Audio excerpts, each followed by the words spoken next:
जय हिंद दोस्तों, मैं किशन आप सबका स्वागत करता हूं। शुरू करते हैं आज के डिफेंस समाचारों को। आखिरकार दोस्तों, आप सबको कल से अपडेट पे पता चल चुका होगा कि भाई 114 made in India Rafale fighter jets के लिए मेगा डील शुरू हो सकती है। बकायदा इसके लिए इंडियन एयरफोर्स ने 114 राफेल फाइटर जेट्स खरीद का प्रस्ताव रक्षा मंत्रालय के लिए भेजा है। इनसे मतलब साफ है कि इन फाइटर जेट्स का निर्माण भारत में होगा। ये डील 2 लाख करोड़ रुपए से अधिक की है, जो कि भारत की अब तक की सबसे बड़ी डिफेंस डील मानी जा रही है, जिसमें कि 60% से ज़्यादा इंडिजिनस कंटेंट होगा, यानी कि ज़्यादातर हिस्से भारत में बनेंगे। इससे भारत को सीधा फायदा भी होगा। इवन दोस्तों, अभी तो ये जो प्रस्ताव है, ये मत सोचिए कि ये इसको अभी अप्रूवल मिल गया है, अभी तो काफ़ी प्रोसेस लगेगा। जैसे कि अगर मैं बताऊं आपको, तो प्रस्ताव पहले डिफेंस प्रोक्योरमेंट बोर्ड के पास जाएगा, उसके बाद डिफेंस एक्विजिशन काउंसिल के पास जाएगा। मंजूरी मिलने के लिए हर स्तर पर फाइनेंस और स्ट्रैटेजिक पहलुओं पर बारीकी से जाँच की जाएगी। यहाँ पर इंडियन एयरफोर्स के पास अभी 36 राफेल फाइटर जेट से 114 नए आने से स्क्वाड्रन की जो स्ट्रेंथ है वो बढ़ जाएगी, और इवन भारतीय इंडस्ट्रीज़ को भी इससे बड़ा बूस्ट मिलेगा। अब दोस्तों, ये चीज़ें तो चलो ठीक है, हमारे लिए पॉजिटिव खबर है, लेकिन अब यहाँ पर प्रॉब्लम भी है, क्योंकि अगर आप इसको देखें कि 114 फाइटर जेट्स जो राफेल अगर हम लेते भी हैं तो वो काफ़ी नहीं रहेंगे।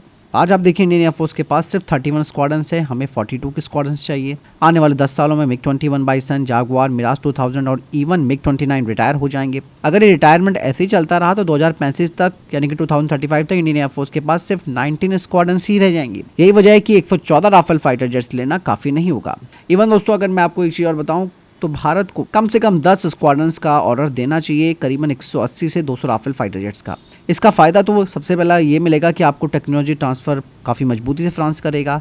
इसके अलावा प्राइसिंग भी बेहतर हो पाएगी, और इंडियन एयरफोर्स को लंबे वक्त के लिए एयर पावर स्टेबिलिटी भी मिल जाएगी। यहाँ पर दोस्तों 2 लाख करोड़ रुपए का सौदा गेम चेंजर भी बनेगा, इसमें कोई दो राय नहीं है। लेकिन यहाँ पर सबसे बड़ी बात यह है कि M88 इंजन की असेंबली भी भारत में बहुत ही ज़्यादा कंपलसरी होनी चाहिए, और अगर भारत में M88 का प्रोडक्शन और उसके डेरिवेटिव्स पर काम शुरू होता है तो भविष्य के प्रोग्राम जैसे कि AMC के लिए एक नॉन डिपेंडेंट इकोसिस्टम बन जाएगा। यही नहीं दोस्तों, 60% स्वदेशीकरण की जहाँ तक बात आती है तो उसमें कहा यह भी जा रहा है कि अगर इस फाइटर जेट में उत्तम मार्क 2 गैलियम आइस रडार लगाया जाए तो ये भारत के लिए और भी बड़ी बात हो जाएगी। मतलब साफ है कि इस रडार के लग जाने से राफेल फाइटर जेट में जो स्वदेशी कंटेंट 60% है वो काफ़ी बढ़ जाएगा, और हमारी थेल्स पर निर्भरता घट जाएगी। लेकिन सबसे बड़ी चैलेंज क्या है वो भी मैं आपको बता दूं, वो ये है कि राफेल का एवियोनिक्स आर्किटेक्चर बंद है, यानी क्लोज है और हाईली ऑप्टिमाइज्ड है, और ये पूरा सेटअप डासो के RBE2 आइस रडार और स्पेक्ट्रा इलेक्ट्रॉनिक वॉर सूट के आसपास डिजाइन किया गया है। उत्तम इंटीग्रेशन के लिए डासो की अनुमति, फिर 4 से 6 साल का एक्सटेंसिव फ्लाइट टेस्टिंग और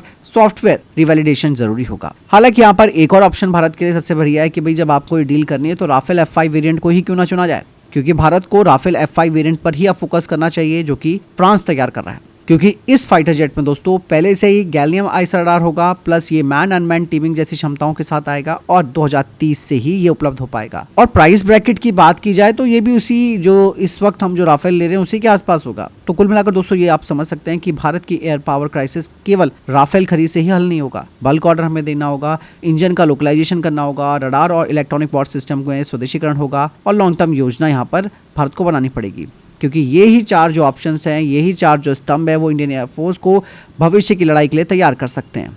अदरवाइज अब आप ये देखिए ना कि चाइना 6th जनरेशन के फाइटर जेट्स पर आ जाएगा, ठीक है, वो फिर 5वीं पीढ़ी का फाइटर जेट पाकिस्तान को दे देगा, और अगर आपको 5th जनरेशन का फाइटर जेट जल्द से जल्द चाहिए भी तो Su-57 को कंसीडर किया जा सकता है। हालांकि दोस्तों, अगर आपके मन में यहाँ पर सवाल आ रहा होगा तेजस मार्क 2 फाइटर जेट को लेकर, तो आपको मैं बता दूं कि ये अभी तैयार नहीं है। 7 से 8 साल बाद ही ये सर्विस में आएगा, और उसके बाद प्रोडक्शन में भी 1 से 2 साल लगेंगे। पुराने एयरक्राफ्ट हमारे धीरे धीरे बाहर हो रहे हैं, इन्हें ज़रूरी भी है बाहर करना, और तेजस मार्क 1 दोस्तों पूरा ऑप्शन नहीं बनता।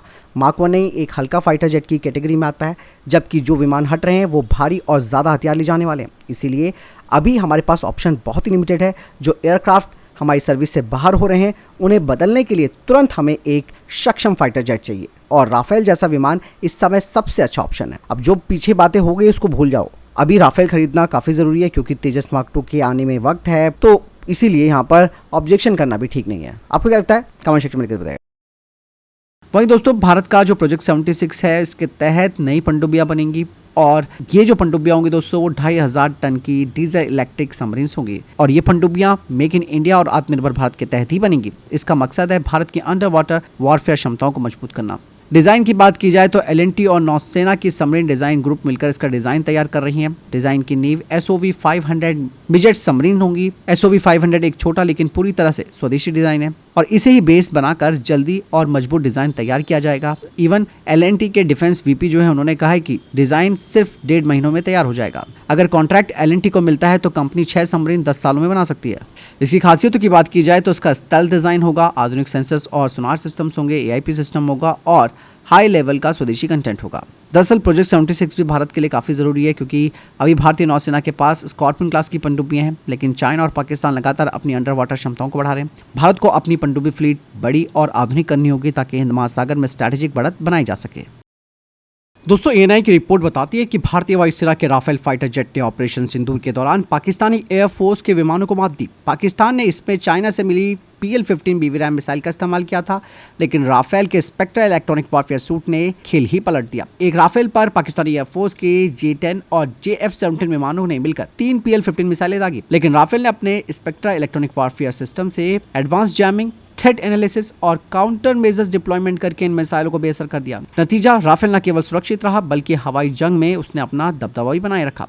स्पेक्ट्रा इलेक्ट्रॉनिक वॉरफेयर सूट की खूबियों की बात की जाए तो उसका 360 डिग्री थ्रेट डिटेक्शन है, मिसाइल अप्रोच वार्निंग सिस्टम है, रडार जैमिंग और डिसेप्शन क्षमताएं हैं, डिकॉय डिप्लॉयमेंट है, यानी कि दुश्मन की मिसाइल को पहचानना, ट्रैक करना और उसके गाइडेंस सिस्टम को गुमराह करना, सब एक ही पैकेज में है। ऑपरेशन सिंदूर की सफलता के बाद भारतीय वायुसेना इसीलिए अधिक संख्या में राफेल फाइटर जेट खरीदना चाहती है। डिफेंस एक्सपर्ट्स भी बताते हैं कि इस परफॉर्मेंस से भारत का आत्मविश्वास काफी बढ़ा है और नए राफेल जेट्स खरीदने और अपग्रेड करने के फैसले तेज हो रहे हैं और ये इंडियन एयरफोर्स की फ्रंटलाइन क्षमताओं को और मजबूत करेगा। इसके अलावा रूस की एक टीम जल्द ही महाराष्ट्र के नासिक स्थित HAL के प्लांट का दौरा करेगी। उद्देश्य है कि यहाँ ये बात देखी जाए कि कैसे यहाँ पर 5वीं पीढ़ी का स्टेल्थ फाइटर जेट Su-57E का प्रोडक्शन किया जा सकता है। नासिक प्लांट को इसलिए भी चुना गया है क्योंकि नासिक प्लांट 2004 से अब तक 220 Su-30 MKI फाइटर जेट्स का निर्माण कर चुका है। यहाँ का इंफ्रास्ट्रक्चर 70 से 80% तक Su-57E के लिए इस्तेमाल हो सकता है। केवल 20 से 30% नए टूल्स और हाईटेक सिस्टम्स यहाँ पर लगाने होंगे। इवन दोस्तों, कोराटपुर स्थित HAL फैक्ट्री पहले से AL-31FP इंजन का उत्पादन करती है। अब यहाँ पर रशिया ने ऑफर ये दिया है कि 20 से 30 Su-57E सीधे 3 से 4 साल में भारत में दिए जा सकते हैं, जो कि ऑफ द शेल्फ होंगे। इसके बाद नासिक में लोकल प्रोडक्शन शुरू होगा और 60 से 70 जेट 2030 के शुरुआती दशक तक बन सकते हैं। पर यूनिट कॉस्ट की बात की जाए तो 80 से $100 मिलियन का पर यूनिट कॉस्ट होगा Su-57E की। 60% तक localization plus TOT plus source code Bharat को मिलेगा। हजारों नई नौकरियां और भारत को एक्सपोर्ट हब बनाने का भी अवसर मिलेगा। यहाँ पर अगर चैलेंजेस की बात की जाए तो Su-57 की स्टेल्थ क्वालिटी पर सवाल उठाया जाता है कि इसका रडार क्रॉस सेक्शन F-35 से ज़्यादा है। इंजन की रिलायबिलिटी पर भी चिंताएं हैं। वेस्टर्न कंट्रीज सेंक्शंस की वजह से स्पेयर पार्ट्स की समस्या हो सकती है, जैसे Su-30 MKI प्रोग्राम में आई थी। हाल ही में अमेरिका ने भारत पर 50% टैरिफ लगाने की बात कही है, तो इससे जियोपॉलिटिकल प्रेशर भी बन सकता है। लेकिन अगर ये डील बढ़ती है तो नासिक भारत का पहला स्टेल्थ फाइटर प्रोडक्शन हब बनेगा और भारत रशिया के साथ मिलकर 5th जनरेशन के फाइटर क्लब में और मजबूती से कदम रखेगा। फिलहाल आपको क्या लगता है, कमेंट सेक्शन में लिखकर जरूर बताएगा। इसके अलावा दोस्तों, देसी 2025 लंदन में पहली बार टाटा का नया एडवांस आर्मर प्लेटफॉर्म व्हील यानी कि AAPWS सामने आया है। इसे DRDO और टाटा एडवांस सिस्टम लिमिटेड ने मिलकर बनाया है। इसकी खासियतों की बात की जाए तो ये 8x8 all wheel drive plus MBFS operations कर सकता है। इसका मॉडुलर आर्मर है। इसके टरेट में लगेगा 30 से 40 mm का auto cannon plus ATGM। High altitude area के लिए इसे डिजाइन किया गया है। ये जो AAPWH है, इसे यूरोप और नाटो देशों से भी अटेंशन मिल रही है और भारतीय सेना पहले ही इसके 198 यूनिट्स लेने की योजना बना चुकी है, क्योंकि भारतीय सेना ने, आपने देखा होगा कि हाल ही में विदेशी स्ट्राइकर APC को रिजेक्ट कर दिया था।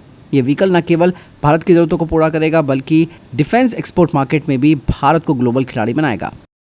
वहीं भारत का नया naval base INS Aravali commission हुआ है। दोस्तों, INS अरावली, इसके जरिए भारतीय नौसेना को मजबूत लॉजिस्टिक और एडमिन सपोर्ट मिलेगा। कमांड कंट्रोल और मैरीटाइम डोमेन अवेयरनेस में बढ़त मिलेगी। मॉडर्न टेक्नोलॉजी और सपोर्ट का एक ये नया सेंटर बना है। मतलब साफ है कि INS अरावली से हिंद महासागर में भारत का परचम और ज्यादा बुलंद होगा और भारत में बनेगा एक नया सुरक्षा स्तंभ।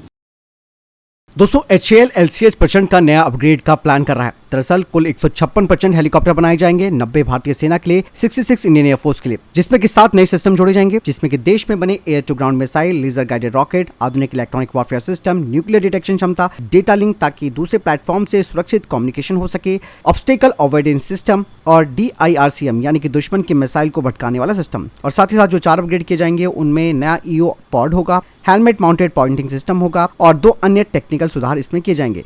डिलीवरी टाइमलाइन की बात की जाए तो हेलीकॉप्टर की सप्लाई 2027 से 28 के बीच शुरू होगी। पूरा ऑर्डर अगले 5 साल में पूरा होगा। अभी इसमें 45% कंटेंट स्वदेशी है और जो आखिरी सीरियल प्रोडक्शन होगा उसमें 65% से ज्यादा स्वदेशीकरण होगा। मतलब आने वाले समय में प्रचंड और भी ज्यादा घातक, स्मार्ट और आत्मनिर्भर बनेगा। तो ये थे अब तक के टॉप डिफेंस अपडेट। वीडियो के सामने कोई प्रश्न जवाब या कोई सवाल कमेंट सेक्शन में लिखकर जरूर पूछ सकते हैं। वीडियो को लाइक और शेयर कीजिएगा। ख्याल रखिएगा अपना। जय हिंद, वंदे मातरम।